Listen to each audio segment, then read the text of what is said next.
players are proud to present a little-known classic of Arthur Conan Doyle entitled Sherlock Holmes and the Case of the Disappearing Clues.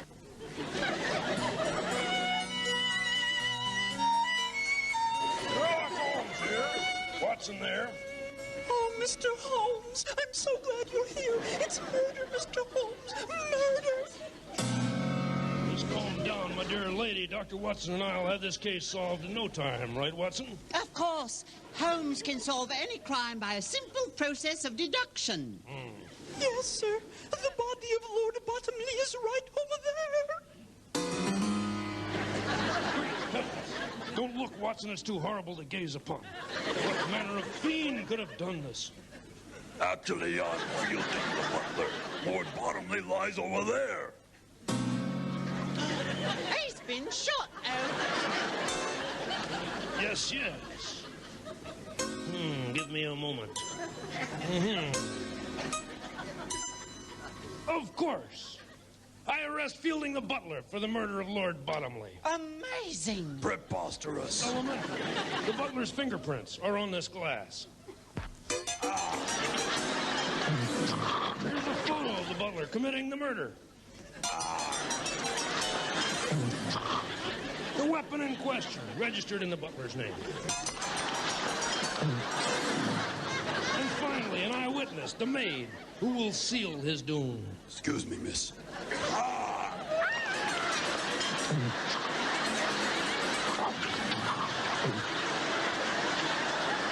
You see, Watson, pure deduction on the face of the evidence brings us to the only possible conclusion, and that is that the butler did it. But Holmes, there is no evidence, so your logic is wrong. Logic is never wrong, Watson. If there is no evidence that the butler did it, and I certainly didn't do it, then the inescapable conclusion, Watson, is that you're the murderer.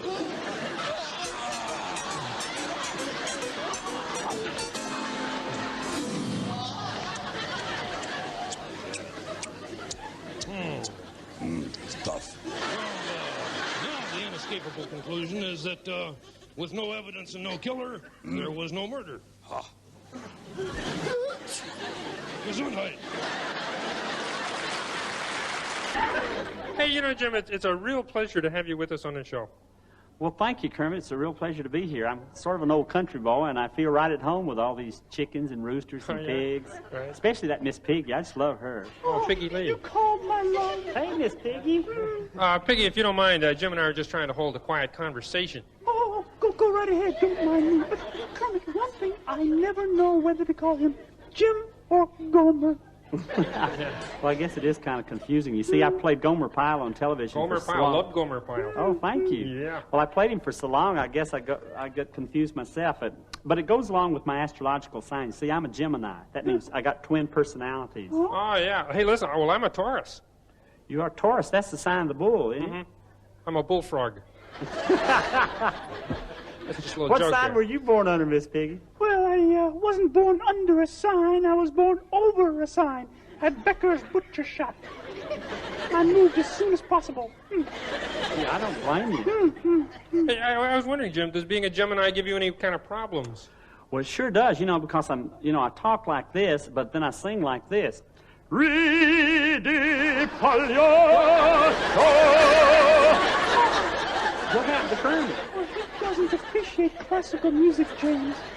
But it drives me bananas. Oh, sing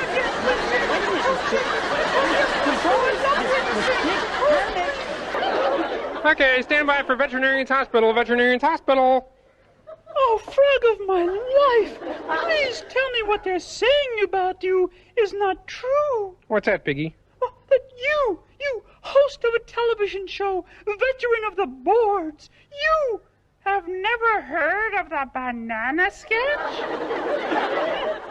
Piggy, said the frog, trying to refrain from losing his cool and looking like a bad sport. There is no banana sketch! There never was a banana sketch, and there never will be a banana sketch!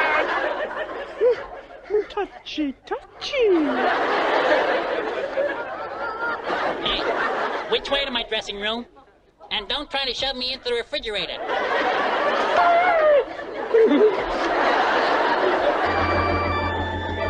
No, Veterinarian's Hospital, the continuing story of a former orthopedic surgeon who's gone to the dogs. Well, what do you think, Dr. Bob? This is your first transplant. Well, there's always a second chance. But what if he doesn't make it, Dr. Bob? I don't mean him, I mean me. Oh, let me check into something. The old ticker still sounds great. Oh, you mean his new heart is fine? No, I mean my new watch. I dropped it in when I was sewing him up. So Dr. Bob dropped his watch in the patient's chest. Tune in next week when we'll hear Dr. Bob say, Well, let's look on the bright side. At least if he doesn't make it, we'll know the exact time he went. Can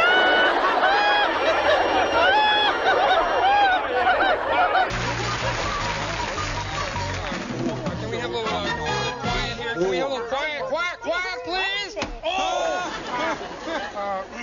Okay. Time again to raise the intellectual level of our program as our panel discusses questions of lasting importance. And our special guest tonight is Miss Tiffany Gonzalez. Hello, hello, hello. Hello, Tiffany. And our question of lasting importance, is conversation a dying art? What do you think, Tiffany? Well, just scare me. People just don't know how to talk. They speak gibberish. They don't say nothing. You just don't listen. When you talk to people, they don't listen. They look at you very peculiar. It's fabulous, fabulous. I'm talking to this crazy guy here. I'm talking about war and this. And then he tells me something about the price of coconuts. Now, am I crazy or is he crazy? What did she say? I don't know. I wasn't listening. I was listening and I still don't know what she said. What's the matter with you? You don't understand English? No, I don't understand English. Don't make fun of the lady's accent. What accent? Listen, boy chick, I speak as good English as the next guy. Yeah, if the next guy is Desi Arnaz. Please, girls, if you want... Listen, Joe. How would you like a high heel and your ham hock? Yes. What about conversation as a dying art? If conversation is a dying art, you killed it. Piggy, please, why don't you let Tiffany and the Guru talk? Tiffany and the Guru. Didn't that star in that Cello and Frankie Avalon? Listen to me. You see, in my country we have a seldom used saying. When the swine lubricates the automobile, you end up with a greased pig. That don't make sense. I know, that's why it's seldom used. In my country we have a saying too. Cuando uno trabaja con una cochinita majadera, lo que hay que hacer es darle la amenaza de posibilidad de asesinato. What is that supposed to mean? That means one more crack from Joe and you guan der enchilada. We have this walking taco on the panel. Listen, how would you like to take a flying lip into a sausage factory? Girls,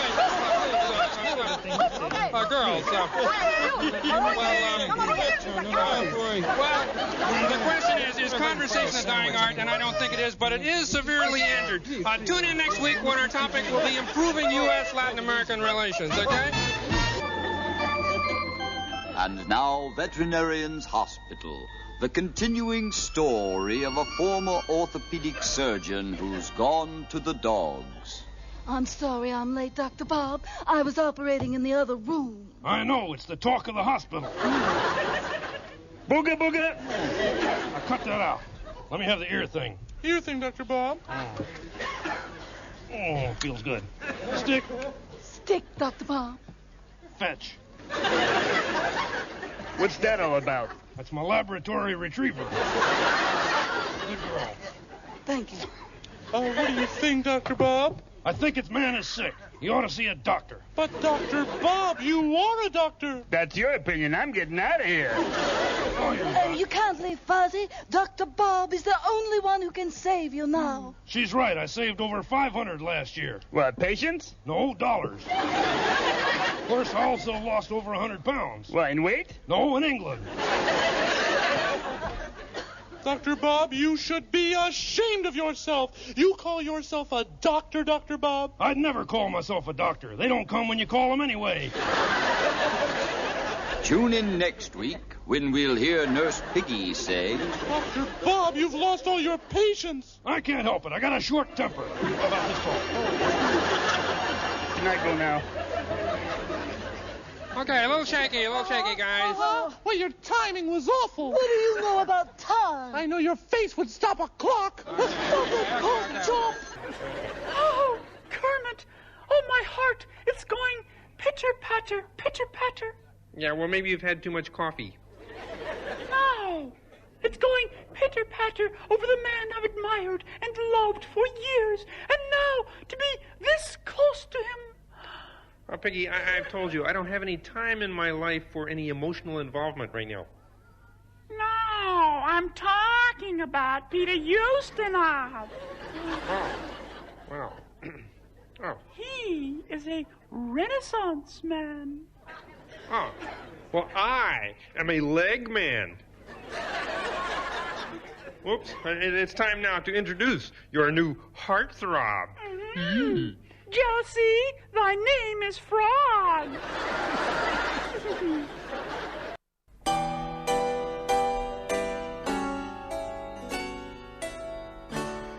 It's lonely out tonight, and the feeling just got right for a brand new love song.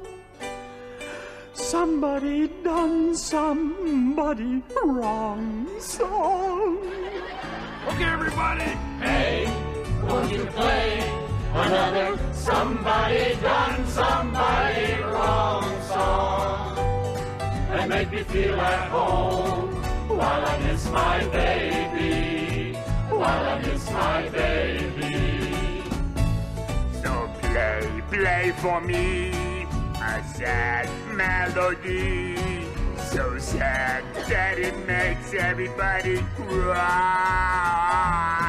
A real hurting song about a love that's gone wrong, 'cause I don't want to cry all alone.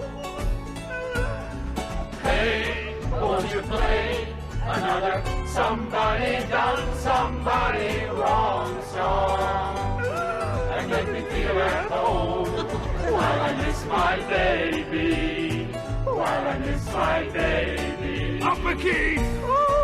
Hey, won't you play another somebody done somebody wrong song and make me feel at home while I miss my baby, while I miss my baby. Oh, I miss Kermit so.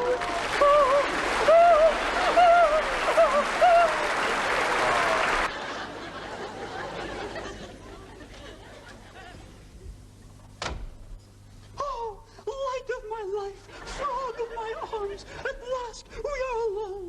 At last you are alone, Piggy. I'm about to go on stage in front of 1,000 people. A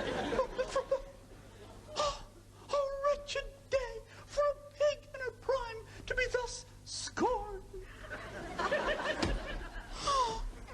How I long to hear my love whisper sweet passion.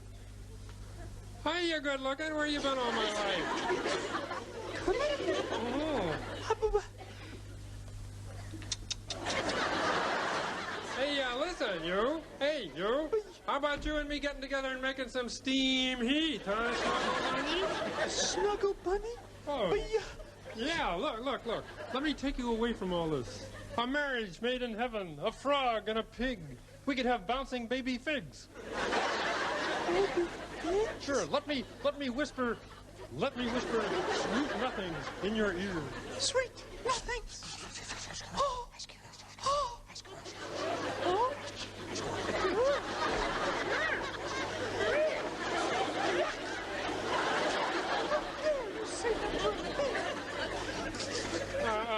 Piggy, let me explain. Oh, explain this.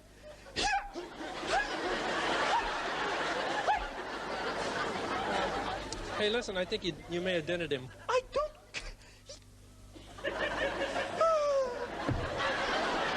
Oh, well, the frog broke her fall.